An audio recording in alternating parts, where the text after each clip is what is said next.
It's Clara. Long road, hot night, windows down. Tiny hot shorts, tiny shirt, and the kind of humid air that kisses the skin. The asphalt stretches forever. No moon, just my headlights carving tunnels through Spanish moss. I taste salt on my lips, and the radio hums low. A lazy guitar, a promise I don't believe. Then, chrome, headlights in my lane. Too close. I tap brakes, no time. The truck kisses my bumper like a dare. Spin, guardrail, airborne. The world tilts. Then the swamp opens its mouth and swallows me whole. Silence. I wake to the engine ticking like an insect. Half-submerged hood, steam breathing in white threads.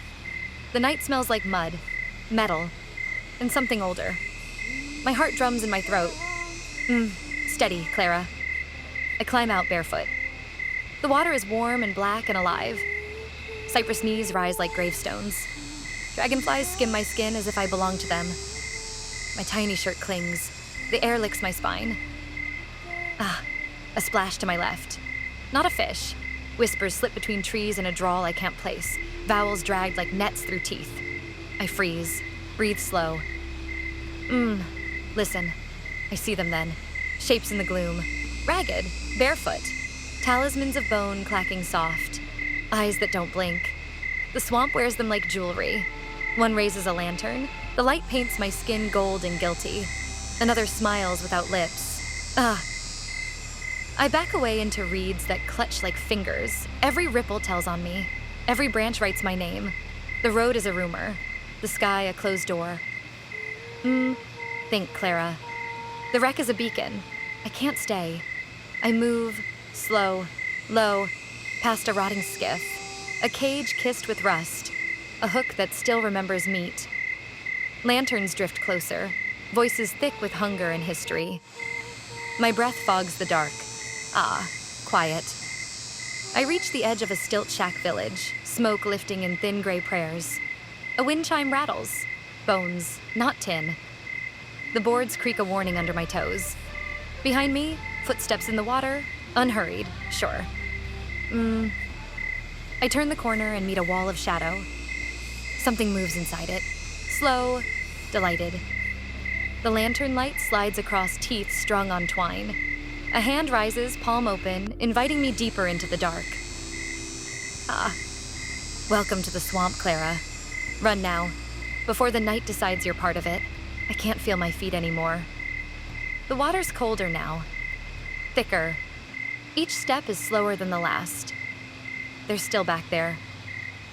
I hear the lantern handles creak. I hear the water part around their bodies. The swamp narrows.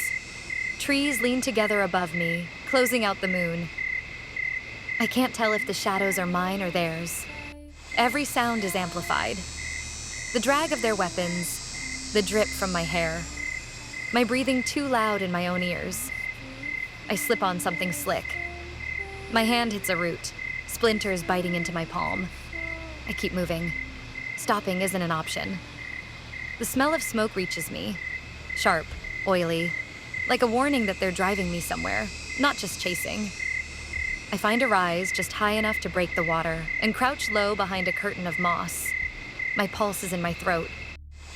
Through the strands, I watch them pass. The lantern light distorts in the mist, their faces stretching and twisting.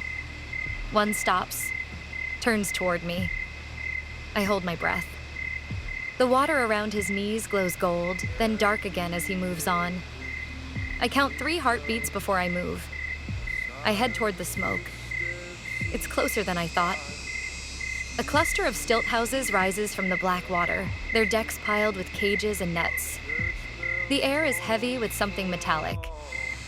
Every instinct says turn back. I step onto the first board. It groans under my weight. The sound cuts through the swamp like a flare. In the mist, lanterns swing back toward me. They've found me. I wake to lukewarm water hugging my skin, the rim of the bathtub pressing into my shoulder. A candle burns low on the tile, a glass of red wine breathing beside it. The TV murmurs from the other room, End credits rolling over a river I know too well.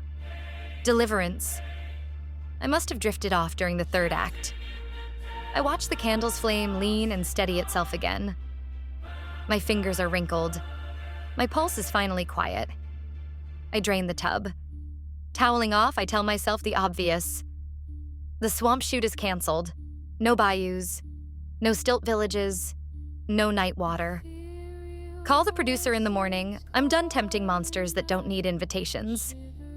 I cross the dark apartment, TV glow sliding across the floor, and slip into a fresh tea. Sheets pulled back, I let the quiet settle. City air, distant traffic, normal. Then I see it. A single wet print on the hardwood, heel, arch, toes, brown-black against the pale grain. Another, and another. A looping necklace of muddy footprints encircling the bed, drying at the edges like closing hands. I don't breathe. I don't move. The candle in the bathroom gutter flashes, and the TV finally clicks to black. I canceled the swamp.